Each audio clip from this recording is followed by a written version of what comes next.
Greetings, all welcome from the State College. Today's discussion is on blasphemy. Blasphemy is the highest crime. Just as in man's law, where there are layers of crimes, some of higher magnitude, so is in God's law. This being the highest crime because the Christ taught that the highest command was to serve Lord with all your heart, mind, and soul. And the second highest order was to do as you would have done unto you. This is to love your neighbor as yourself. This is a crime against Creator. I weigh. That is the definition of blasphemy. Crimes against man or mankind are secondary to crimes against Yahweh.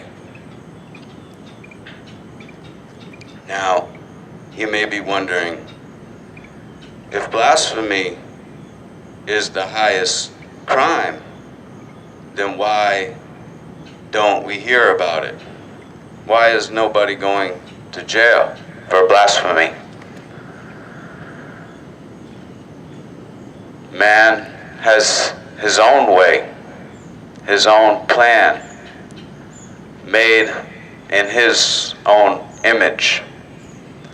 And how much more prevalent could that be on this day, when if you look into this screen, which is a window to man's world, you see all these grotesque behaviors. Man seeks to eliminate the Creator from the minds of his fellow man. Have you ever been to church? Were you indoctrinated in the church of a major denomination? How did that leave you feeling about your relationship to Creator? Disconnected? Perhaps. Because the church emphasizes man and man's rule, and not God and God's rule. The church represents the Tower of Babel, those that sought to glorify themselves. And this time, the Creator asks only for his followers to serve the Creator. And if man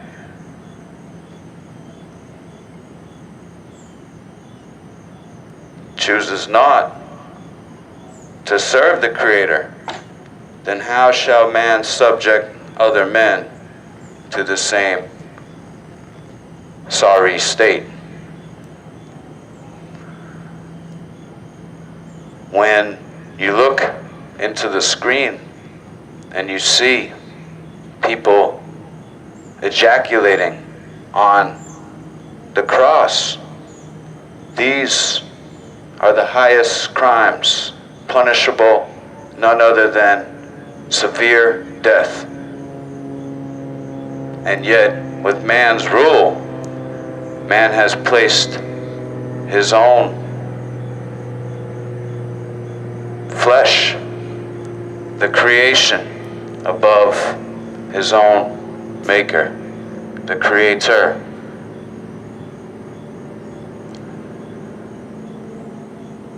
Today, people are changing.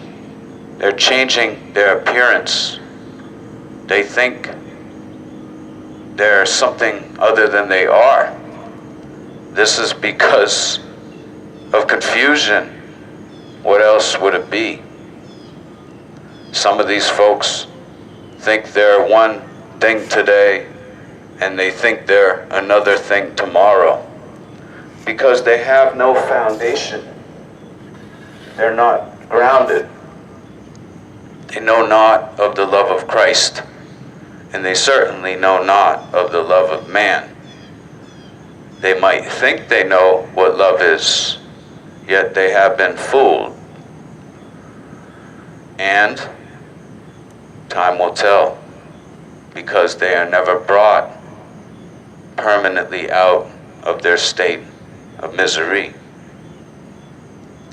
You have this new research where man seeks to replicate the creation, to design artificial body parts, to split cells, to clone. These are the highest crimes in the land. I repeat, there could be 1,000 9/11s, and they would not equate to the severity of blasphemy. When the Pope tells the world that a terrorist committed a crime against God, this is flawed. It does not excuse the action of violence, and yet it cannot be categorized as a crime against God. It's a crime against man, a crime against the creation of man. Did God build the World Trade Center, or did man? So, if someone removes the top of a mountain, crime against God, because that mountain is a natural formation.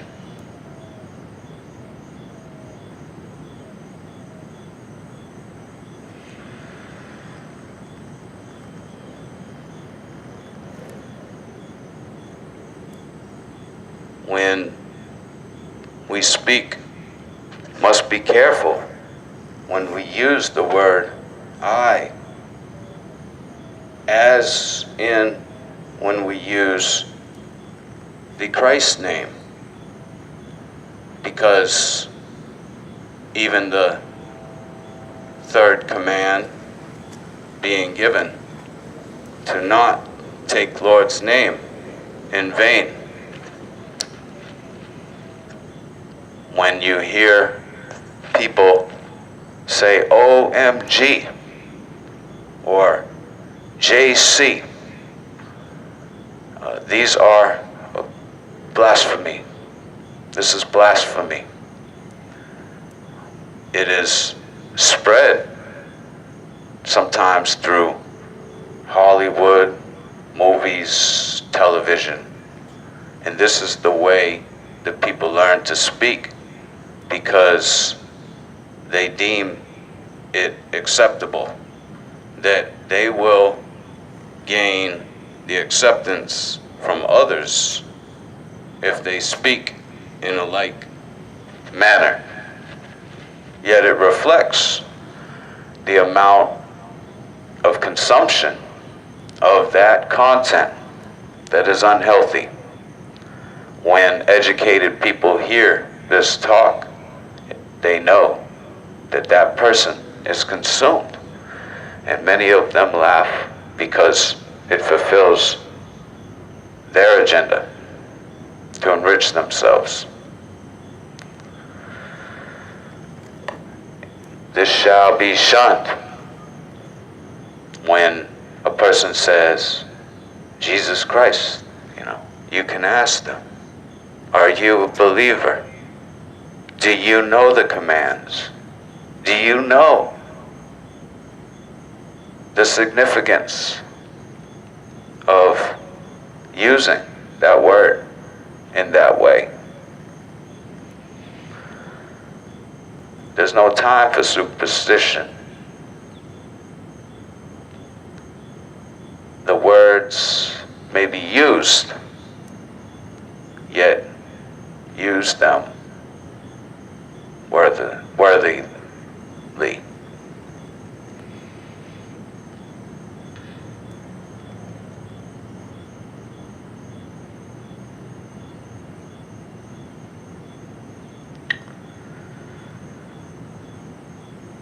Today, you have man's rule, derived from the Roman rule.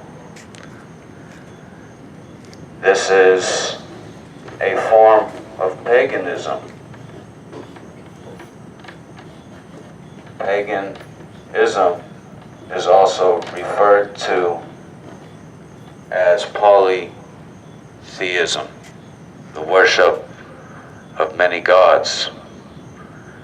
Because someone claims to adhere to the principle of I weigh, what is a determinant is their work, those actions. And that shall indicate whether they are true believers. Many claim to believe, yet all they know is the way of man, to go to a building on a day and listen to someone tell them what their religion means. It's common when people join these organizations, they adapt that philosophy and discard their own, that voice that's speaking to their heart. The relationship is not there. This is because they're not worshiping I weigh. Had they worshiped I weigh, they would have known I. And they have adopted the tradition of their fathers. This is not the tradition of I weigh, given to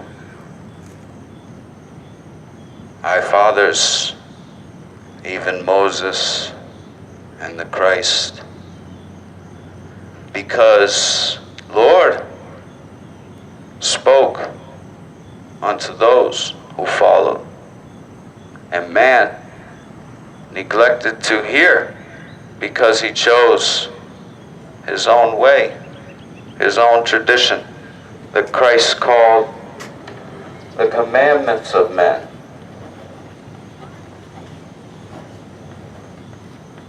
Today, men operate in uniform. They have protocol. They're given orders. This has become their supreme being, their religion. You know how people say, no one is above the law. Well, they are speaking about their law. And that is their God. That's why they say no one is above the law. However, this God may be the supreme being, even Satan. And yet they worship other gods because Satan is the master of deception. And he has utterly confounded his followers. That they hold fast to the traditions of men. Excuse me. I had to change the camera. This is the traditions of man, are what can be considered the structure, as some people call it, the system. It is derived from the Roman rule. There is an international system. Not every land is identical, but this international system is derived from the Roman rule. It is a form of paganism.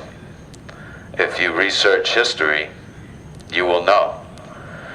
This even having come from the Greeks. Now the Romans had changed the names of those gods from the Greeks, yet they were the same gods, because there was only so many concepts to go around. There was a limitation to their creativity. So they came with the god for the trees, or the god for the skies, or the god for the sun, the god for the moon and stars. Whatever they could see with their own eyes, because that's what separates faith from man's faith. And man's faith is based on what man sees. This is Scientology. And yet, how is it not any different in other denominations? Because people are going to perceive the level of acceptance of others and make their decisions based on that. Not based on the will of I way.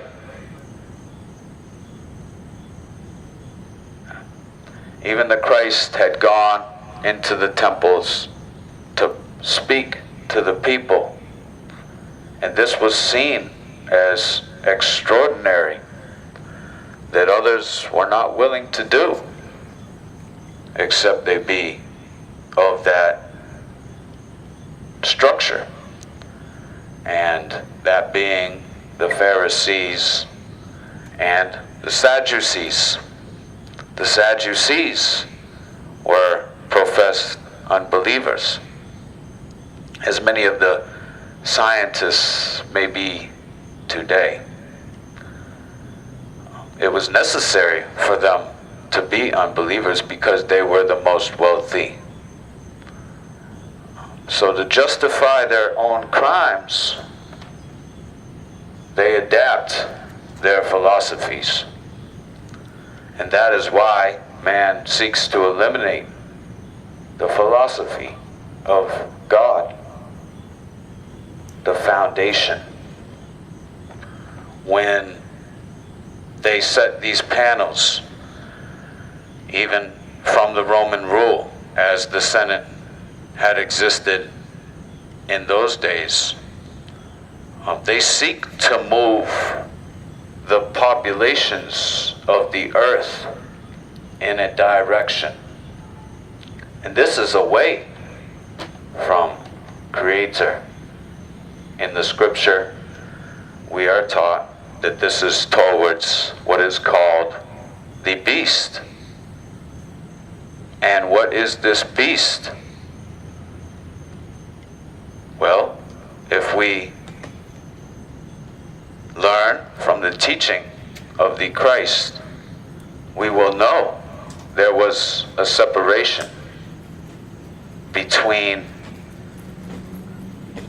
God and man. And that was even as the Pharisees tempted the Christ. They sought to take the Christ. The Christ is a threat to them. They feared losing power, even from Caesar, because the Pharisees were the rulers of that land, which is Palestine, and in which is Jerusalem. And so they tempted the Christ, even asking if he gives tribute to Caesar. As we know in the second book of Luke, Augustus Caesar began to tax the land. And the Christ's answer was no, except he did so by asking a question. Show me this coin. Whose image and superscription is this? Very well then, give it to him. Give it to him. The Christ knew the power that coin possessed over man to bring a barrier between man and Yahweh, man's maker. And has it not? Even in Timothy, it says, for the love of money is the root of all evil. Well, if the love of money is the root of evil, then the love of something else must be the root of good. And what would that be? Well, it would be the opposite of money. And it would be Yahweh.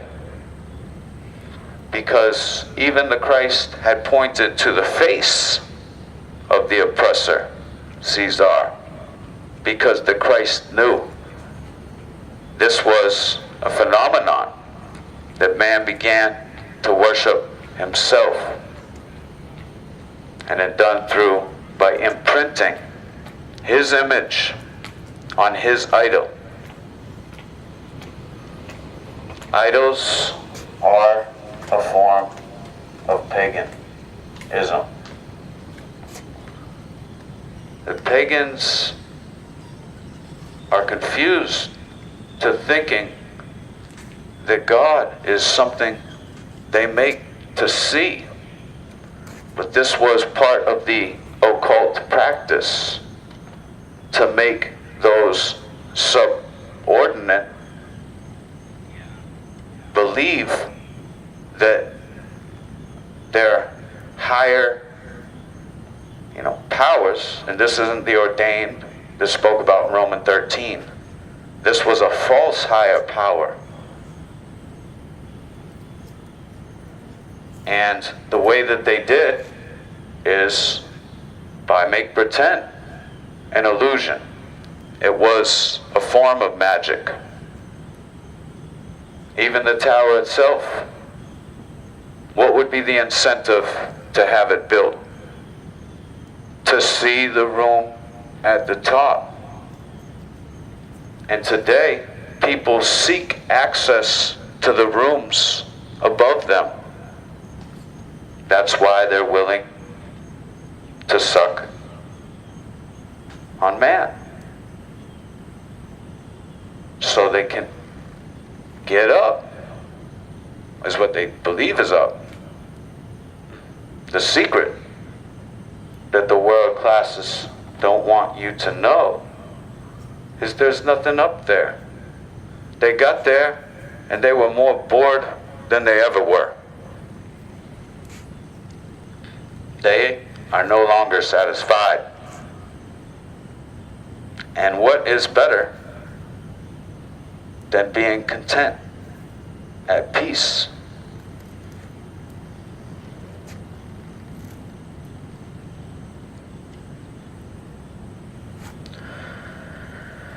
Today, in this land, the rule is based on what is called a constitution, or a declaration of independence. when someone from another land could possess the bulk of ownership of a company that's headquartered here.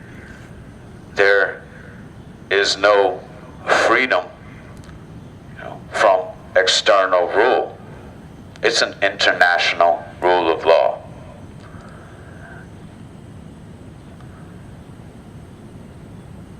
And it's cloaked in this patriotism, sometimes referred to as nationalism and protectionism, although protectionism has more to do with the economy. But every country has patriots. Tom Brady is not the only one. Neither is Paul Revere. This is a feeling of morale, esteem for the nation, willing to defend the nation of its laws, this Constitution. How many of these folks that call themselves patriots could recite the Bill of Rights? If you see an officer, for example, of the law that takes its oath to that particular piece of legislation, ask them, "Sir, could you recite the Bill of Rights? Could you tell what is in that declaration?" It's not very long. It's not very long. But they probably won't know. And they probably won't know for a reason. They are conditioned, trained into believing in these gods, these idols, the work of man's hands. It fits their narrative. They're given power. No reason to dispute. Often, if you tell people what they want to hear, they will like you. That's why many of these churches have been successful in getting people's money. And yet, you still see the blasphemy and you don't have to look far.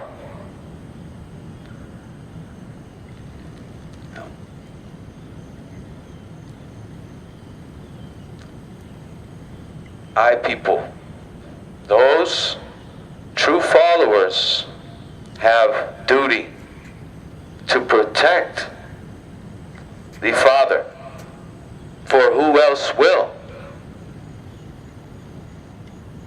If you hear blasphemy, if you see blasphemy, if you smell or taste blasphemy, if you can touch it, it is your duty to destroy it.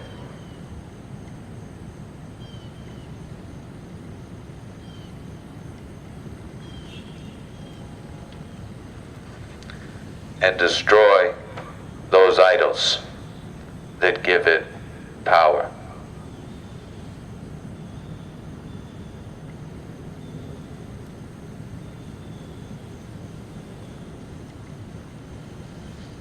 This concludes the teachings for today. By the will of our Creator, I look forward to many more teachings right here